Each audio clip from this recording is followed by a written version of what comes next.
हम बात जो करने वाले हैं, किसकी बात करने वाले हैं यहाँ पे? खानवा की बात करने वाले हैं। खानवा की लड़ाई कैसी थी, खानवा की लड़ाई क्या हुआ, पूरा विस्तार से हम उस पर चर्चा करेंगे। तो बने रहिए इस वीडियो में मेरे साथ पूरी जानकारी के लिए।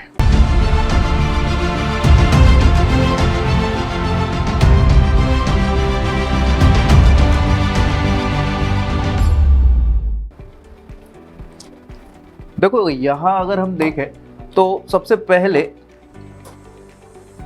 खानवा का युद्ध हमें करवाना है। तो सबसे पहले खानवा का जो युद्ध होने वाला है वो युद्ध होगा आपका 16 मार्च 1527 को।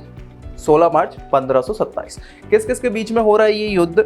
एक तरफ है मुगलिया सल्तनत के संस्थापक बाबर और इनके विरुद्ध में जो है वर्सेस कौन है भैया? संग्राम सिंह उर्फ राणा सांगा। राणा सांगा का परिचय मैं आपको पिछली वीडियो में दे चुका हूं, एक वीडियो में, है ना? तो देख लीजिए राणा सांगा की जानकारी के लिए, अधिक जानकारी के लिए, ठीक है। बाकी यहाँ हम केवल विशेष रूप से खानवा के युद्ध की बात करने वाले हैं। तो पहले हम थोड़ा सा एक बैकग्राउंड तैयार कर लेते हैं। देखो भाई, हुआ कुछ ऐसा कि 1526 में हो चुका है पानीपत का युद्ध और दिल्ली सल्तनत अब बदल चुकी है।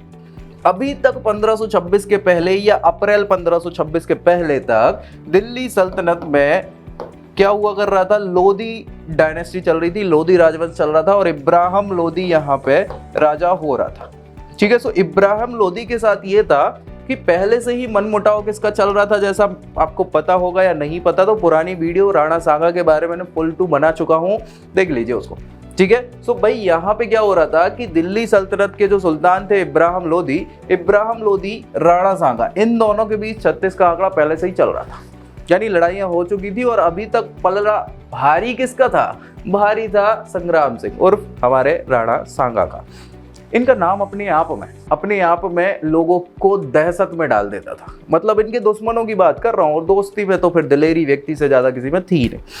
दोस्तों के लिए इतने युद्ध लड़े और उस युद्ध में अपने अंग भंग करा लिए, ठीक है। उस भंग कराने के बावजूद भी, जैसा मैंने बताया है कि अभी ये व्यक्ति को आज इतिहासकारों की बात करें तो सैनिकों का भग्नावशेष कहा जाता है। क्या कहा जाता है? सैनिकों का भग्नावशेष समझते हैं आप, ठीक है। तो सैनिकों का भग्नावशेष क्यों? क्योंकि इस युद्ध में इनको 80 घाव लगे थे। कितने लगे थे भैया? 80 घाव। अपने आप में बहुत बड़े होते हैं, 1-2 घाव लग जाना ही तो आदमी को परेशान कर देता। 80 घाव लगने के बावजूद ये महोदय मूर्छित हो गए उस युद्ध में। अच्छा, कुछ विद्वानों का कहना है कि गोली लगी थी, कुछ विद्वानों का कहना है तीर लगा था। तो हम इस पर डिस्कस नहीं करेंगे कि लगा क्या था, कुछ तो लगा था। और लगने के बाद ये मूर्छित हो गए थे, ये कंफर्म है, ठीक है। मूर्छित होना मतलब अनकॉन्शियस, बेहोश हो जाना, और ऐसी बुरी तरह से घायल हुए कि इनके जितने भी आस पड़ोस के मतलब इनके आसपास जो राजे महाराजे या इनके चाहने वाले लोग थे, उनने कहा कि बाबा इनको तुरंत निकाल दो, यहाँ से गायब कर दो, क्यों ये चले जाएंगे। इससे पहले सबसे पहले फर्स्ट एड करवाओ और इन्हें सुरक्षित कराओ। पहले के समय में यही होता, क्योंकि राजा अगर गया, राजा तो गए हो, अगर राजा गए हो तो फिर खत्म है, कुछ बचा ही नहीं है। तो राजा को बचाना सबसे पहली प्रायोरिटी होती थी। अब इनको जब मूर्छित ये यहाँ खानवा के युद्ध में होंगे तो इनके जो भी सरदार थे, इनके जानने वाले या इनके पहचानने वाले, बेसिकली या चाहने वाले बोल सकते हैं, तो उन्होंने इनको क्या कर दिया? पहले सुरक्षित करवाया और फिर बाद में जब इनको महीने भर बाद होश आया तो ये पूछते हैं अपने सेनापति से कि क्यों भैया, कहाँ तक पहुंच गए? सेनापति कहता भाई क्या हो गया, कहाँ तक पहुंच गए मतलब क्या है? बोले अपन कहाँ तक राज हो गया अपना, कहाँ तक जीते अपन, कहाँ तक पहुंच गए? तो सेनापति कहता है कि महाराज ठीक हो ना, पहले आप 1 महीने बाद उठ रहे हो आज। बोले क्या बात कर रहे हो? तो बाबर का क्या हुआ? बोले बाबर का तो जो हुआ ठीक है, अपना ये हाल हो गया, हार गया अपन। अब राणा सांगा ऐसा व्यक्तित्व है कि भाई वो मानता तो है नहीं, व्यक्ति बिल्कुल नहीं मानेगा। आखिरी तक 80 घाव लगने के बाद एक आंख नहीं है, एक हाथ नहीं है, एक पांव भी नहीं है, आधी बॉडी तो गायब है। उसके बावजूद वो व्यक्ति उठ के बोलता है कि चलो कहाँ है बाबर को पहले मारेंगे, फिर समझते हैं जो भी होगा।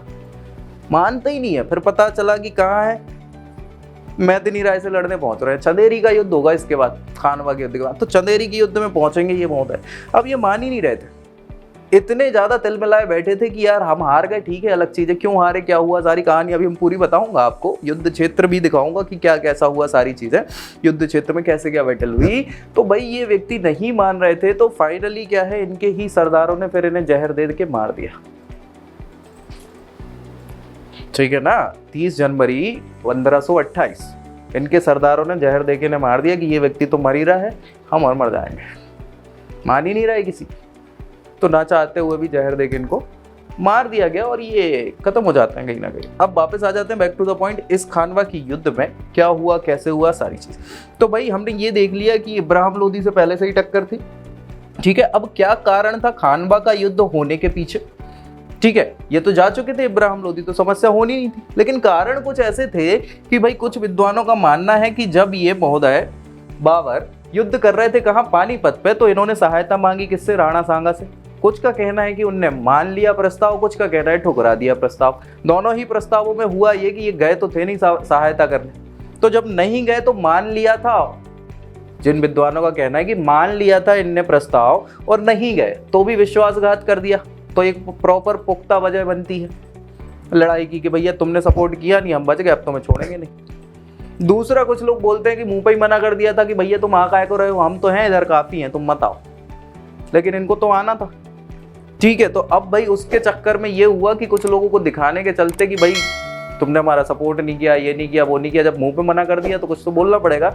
तो ये एक प्रॉपर इनने बैकग्राउंड तैयार किया लड़ाई का कि अब तुमको तो अगला। और तीसरा एक बहुत प्रमुख कारण ये है कि भारत में उस समय सबसे शक्तिशाली व्यक्ति अगर नाम गिना जाए, उस समय की बात करें 1526-1527 के आसपास की, तो सबके मुंह पे एक ही व्यक्ति का नाम आएगा, वो यही व्यक्ति है, संग्राम सिंह, राणा सांगा। सोच लो वो व्यक्ति कितना टूटा फूटा, उसके बावजूद भी उसका मनोबल बहुत ज्यादा, साहस, निर्भीकता, हर कुछ, पराक्रम, सब कुछ इतना है, पराकाष्ठा पे है, ठीक है। सो बाबर के साथ यही थी कि अब अगला व्यक्ति ये, इसको ही हमें दबाना पड़ेगा, क्यों, उसने पूरी राजपूताना सल्तनत को इकट्ठा कर दिया था, जिनको हरा पाना नामुमकिन था, अपने आप में नामुमकिन था। तो बाबर ने कहा कि भैया इस व्यक्ति को पहले अपने को संभालना होगा, सारी चीजें होंगी।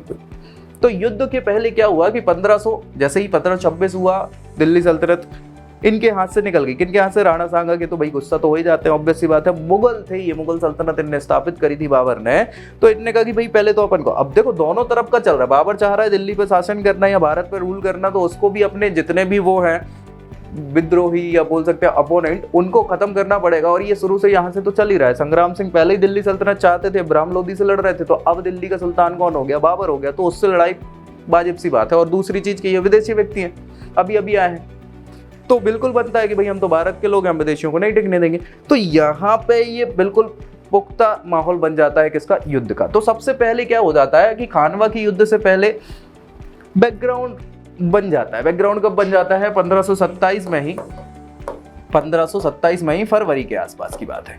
फरवरी के आसपास आप देखोगे तो बाजौरा जगह का नाम है, क्या नाम है, बाजौरा नहीं, बयाना जगह का नाम है, क्या नाम है, बयाना, ठीक है। सो बयाना के किले पे राणा सांगा अटैक करते हैं, मुगल सेना थी बाकायदा वहां पे, और मुगल सेना को जो चक्के छुड़ाते हैं, भागा भागा के फोड़ते हैं।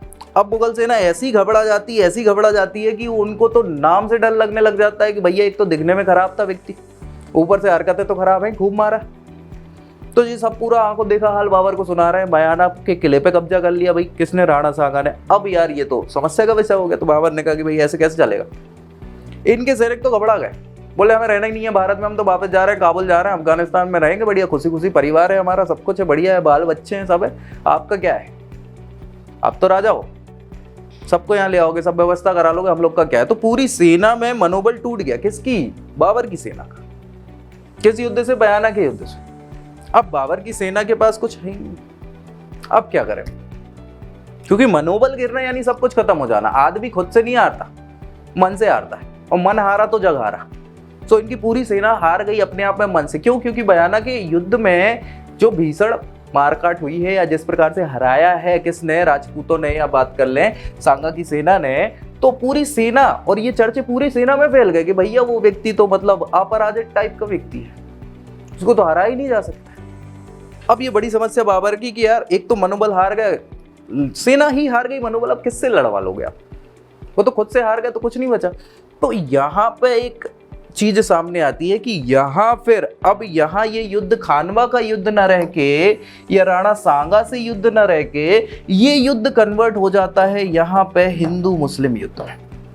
समझ पा रहे? यहाँ पे इस युद्ध को बाबर के द्वारा कन्वर्ट किया जाता है हिंदू वर्सेस मुस्लिम युद्ध में। यही वो है, ठीक है। सो इन्होंने कहा कि भैया ये राजपूत जो है ये हिंदू धर्म वाले लोग हैं, ये क्या है, ये काफिर लोग हैं भैया।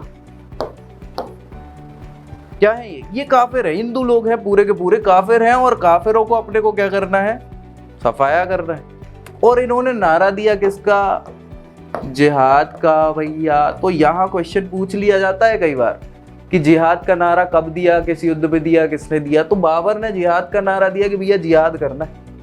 कैसे करना है, काफिरों को मिटा देना है। तो यहाँ मनोबल अब वैसे तो खत्म हो गया था, तो अब ये मनोबल कैसे बढ़ेगा, अब यहाँ धार्मिक लड़ाई करवा दिया। तो दिमाग देख रहे हो, मतलब पहले नहीं करा सकते थे भाई। इब्राहिम लोदी भी तो, उनके साथ भी तो जो सेना थी उसमें बहुत सारे लोगों ने सपोर्ट किया, नहीं यहाँ ये सारी चीजें। और इस युद्ध में फिर अब जैसे ही सेना का मनोबल बढ़ेगा, ऑब्वियस सी बात है, कहीं ना कहीं अब धर्म विरोधी लड़ाई है यहाँ। फिर अब ये सत्ता की लड़ाई नहीं है, यहाँ धर्म विरोधी लड़ाई हो गई, और इस युद्ध में होना निश्चित है। तो खानवा का युद्ध हुआ भैया। फिर वही पद्धतियां चलेंगी, आपकी सारी पद्धति चलेंगी, वही बैटलफील्ड। अगर खानवा की हम बात करें तो खानवा जो जगह है आज के भरतपुर राजस्थान में डिस्ट्रिक्ट है, उसके अंदर का एक गांव है, और उसके आसपास की बैटलफील्ड है खानवा, ठीक है भाई। तो ये खानवा है बैटलफील्ड। फिर वही सारी चीजें, अब यहाँ पे बाबर की सेना यहाँ से आएगी, क्योंकि इनकी तो चित्तौड़ पास में ही पड़ता है। सो यहाँ हम ले लेते हैं किसको, सांगा, संग्राम सिंह, और यहाँ हम ले रहे हैं बाबर, ठीक है। सो बाबर की सेना। अच्छा, अभी पिछले वाले जो पानीपत का युद्ध था, तब तक सेना कमजोर थी, कम थी बाबर की। लेकिन जैसे ही उन्होंने पानीपत जीता तो बहुत सारे सरदार और सारे लोगों ने इनका सपोर्ट करना चालू किया। अब यहाँ पे लगभग बराबर सेना है दोनों की, 80,000। अलग अलग विद्वानों का अलग अलग मत है, लेकिन उनका बराबरी की बात है। तो 50 कुछ बोलते हैं, कुछ 80 बोलते हैं, कुछ 1 लाख बोलते हैं, 120 बोलते हैं। लेकिन हम ज़्यादा तौर पे हम किसको मिनिमाइज करके या फिर यहाँ पे मीडिएट करके औसतन बात कर रहे हैं, दोनों की बराबर सेना 80-80 हज़ार की सेना, ठीक है। अब 80-80 हज़ार की राणा सांगा को सपोर्ट किया किसने, जैसे जो इब्राहिम लोदी है ना, इब्राहिम लोदी का भाई था, है ना। सो उसने सपोर्ट करा, उसकी कुछ सेना, कुछ अफगान लोग राणा सांगा के साथ भी, ठीक है। और बाकी बाबर के साथ कुछ अफगान सरदार, और ये सारे हो गए। अब फिर वही सारी चीजें, तुलगमा पद्धति और सारी चीजें। समस्या एक और थी यहाँ पे, राणा सांगा बहुत बड़ा वीर योद्धा था अपने आप में, मतलब इतिहास गवाह है, ये मैं नहीं बोल रहा हूँ, इतिहास में लिखा हुआ है, मैं तो बस पढ़ के बताता हूँ, ठीक है। सो इतिहास गवाह है कि बहुत बड़े तुर्रमगां व्यक्ति थे अपने आप में। लेकिन कहीं ना कहीं कुछ गलतियां हो जाती। भारतीय तौर तरीके या लड़ाई की परंपरा की बात करें, पहली चीज तो इन्हें भी नहीं पता था, वही तोपखाने इनके पास है, बारूद से लड़ाई इन्हें नहीं पता था, सारी चीजें। और दूसरी चीज क्या होती थी, यहाँ राजपूतों में क्या होता था, अपना रण कौशल दिखाना होता था कि भाई हम महान योद्धा हैं, सब है। तो हुआ कुछ ऐसा कि राणा सांगा सबसे पहले खड़े हो गए, सबसे आगे सेना में खड़े राणा सांगा, ठीक है। और यहाँ बाबर सबसे पीछे खड़े, समझ रहे हो ना। तो सेना फिर ये आगे है, यहाँ तोपची है, बीच में सेना है, ठीक है। तोपची है, सेना है, तोपची है, ये चल रहा है। फिर इधर बाद में अश्वसेना भी है साथ में, तीरंदाज भी हैं आपके साथ में। ये पूरा का पूरा यहाँ फॉर्मेट जमा हुआ है, ठीक है।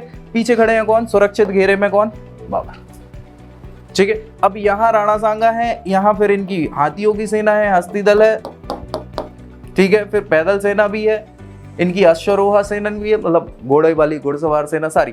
ये पूरा माहौल चल रहा है। दिक्कत क्या हुई कि फिर वही उनने तुलगमा नीति यूज करी। तुलगमा नीति मतलब इनको घेर लेना चारों तरफ से, किसको, सेना को पहले चारों तरफ से घेर लेना और फिर तोपों से भून देना। और इनकी ही जो आगे की सेना है वो सबसे पहले क्या करेगी, वापस भागना चालू करेगी, तो रौन देगी एक दूसरे को। समझ पा रहे हो। तो यही सारी चीजें यहाँ होने वाली हैं। और यहाँ इस कारण से क्या होता है, कुछ बोलते हैं कि एक बंदूक लग गई राणा सांगा को, कुछ बोलते हैं कि तीर लग गया राणा सांगा को, और ये महोदय हो गए बेहोश। इनको बचाने की जल्दोदहद में कुछ लोगों ने, सरदारों ने इनको निकाला युद्ध क्षेत्र से बाहर, और इनकी जगह इनके प्रिय मित्र, या बोल सकते हैं बहुत ही विश्वस्त अजा, या कई जगह अजजा है, राणा अजजा, जो इनके बहुत अच्छे मित्र थे, उन्होंने यहाँ पे इनका स्थान लिया और यहाँ नेतृत्व किया युद्ध का उन्होंने। अब हुआ कुछ ऐसा भाई कि कई बार होता है कि सेना का मनोबल केवल नाम से, मैंने आपको बताया कि वो व्यक्ति की ना एक आंख है, ना एक हाथ है, ना एक पांव है, बावजूद केवल नाम उसका इतना है कि उसके खड़े रहने से, जैसे आपने कई बार क्रिकेट देखा होगा, क्रिकेट में पहले सहवाग सचिन का नाम सुना होगा कि बस सचिन के नाम से या सहवाग के नाम से, बस रहने से भले चले ना, लेकिन टीम का मनोबल बढ़ता था। या धोनी हो गए आज के समय में, तो धोनी के नाम से भी मनोबल बढ़ता था। अब वही चीज दिया कि नहीं है तो यार मनोबल नहीं है टीम का। तो यही चीज यहाँ भी थी कि बस केवल उसके नाम से, क्योंकि वो अपने आप में वीर महान योद्धा था, साहसी व्यक्ति था, कि केवल उसके खड़े रहने से पूरी सेना का मनोबल बढ़ता था कि फोड़ तो डालेंगे ही, कुछ भी होता है। लेकिन जैसे ही सेना ने देखा कि भैया ये तो गायब है, नहीं दिख रहा भैया, कहाँ है राणा सांगा, कहाँ है, अजजा क्यों कर रहा है, अजजा नेतृत्व क्यों कर रहे हैं, तो आधी सेना का मनोबल टूट गया। ऊपर से भैया, और मैं आपको बता दूं कि हर जगह इतिहास में हर दूसरा व्यक्ति कैसा है, विश्वासघात करने वाला व्यक्ति। तो एक समय तक इनके बहुत विश्वस्त रहे, रायसेन के राजकुमार थे, या बोल सकते हैं रायसेन के शासक थे। उनकी अगर बात करें तो उनका नाम था सिलवंडी, ठीक है, सिलवंडी नाम था। सिलवंडी एक समय तक इनके बिल्कुल खास व्यक्ति रहे, रायसेन के शासक थे। यहाँ पे वो जाके बाबर के साथ मिल जाते हैं इस युद्ध में, और जाके उन्हें बता देते हैं कि भैया राजा तो गयो। तो इनकी सेना का और मनोबल बढ़ जाता है कि चलो भैया मेन व्यक्ति तो चला गया, अब कोई समस्या है ही नहीं। तो इनकी सेना ने और फिर मनोबल के साथ काम करना चाहा, और फिर ना चाहते हुए 3-4 घंटे का युद्ध हुआ, खत्म हो गया माहौल। तो 16 मार्च को ही कहीं ना कहीं ये बैटलफील्ड खत्म, युद्ध खत्म, सब खत्म, क्योंकि ये तो अब अनकॉन्शियस पड़े हैं भैया, इनका इलाज होगा, 1-1.5 महीने बाद होश आने वाला है, तब की आगे समझी जाएगी। लेकिन यहाँ ये माहौल यहाँ खत्म हो गया। और ये वो युद्ध है जिसने बाबर की, या बात कर ले मुगल सल्तनत की, भारत पर पूरी की पूरी पकड़ मजबूत कर दी। अब कोई दूसरा व्यक्ति है ही नहीं जो उसका विरोध कर ले। छुटपुट राजे रजवाड़े हैं, सो उनसे तो कुछ होना नहीं है। जब बड़े व्यक्ति को ही आपने खत्म कर दिया तो इनसे बड़ा तो कोई है ही नहीं, ठीक है। सो ये आपने पुख्ता कर ली अपनी सिंहासन शासन, या मुगल बोल सकते हैं सल्तनत। ये बहुत इंपॉर्टेंट है। दूसरी चीज क्यों इंपॉर्टेंट है कि यहाँ हिंदू मुस्लिम की भी बात कर दी गई, जिहाद की भी बात कर दी गई, सारी चीज। इस युद्ध को जीतने के बाद इन्होंने चांदी के सिक्के बांटे काबुल जाके, बाबर ने सभी को। बाबर अपार धन संपदा जो यहाँ से लूटपाट करी है वो पूरी की पूरी बांटी है काबुल में जाके लोगों को, ठीक है, पूरी जनता को। यहाँ पर छुट्टी भी मिली उनको। अच्छा, तब तक युद्ध नहीं था तो इनने शराब वराब बंद भी करवा दी। बाबर ने अपने सैनिकों को शराब बंद करवा दी थी कि नहीं भैया कोई शराब वराब नहीं पिएगा, ये नहीं करेगा, बिल्कुल। क्यों? फिर वो पूरी धार्मिक लड़ाई के तौर पे। सो वो सारी चीजें होने के बाद यहाँ ये सारी चीजें हुई, और फाइनली अब मुगलिया सल्तनत की राहें बिल्कुल मजबूत हो गई जड़ें। और यहाँ अब अगला युद्ध जो होगा, अब कुछ लोग बचे हैं, जैसे भाई यहाँ पे इस युद्ध में मेदिनी राय रहेंगे, चंदेरी के शासक, जो क्या करेंगे, जिनने सपोर्ट किया सांगा का तो वो बच गए थे भाई, अब वो बच गए तो फिर उनसे युद्ध होगा चंदेरी। तो नेक्स्ट युद्ध जो अब बाबर करने वाले हैं 1528 में, वो होगा चंदेरी का युद्ध। तो अगले वीडियो में चंदेरी के बारे में पूरे सारी जानकारी आपको दूंगा, क्या हुआ, कैसा युद्ध हुआ, सारी चीजें। तो नेक्स्ट वीडियो में मिलते हैं, तब तक के लिए बने रहिए मेरे साथ ऐसे ही रोचक वीडियोस के लिए। जय हिंद।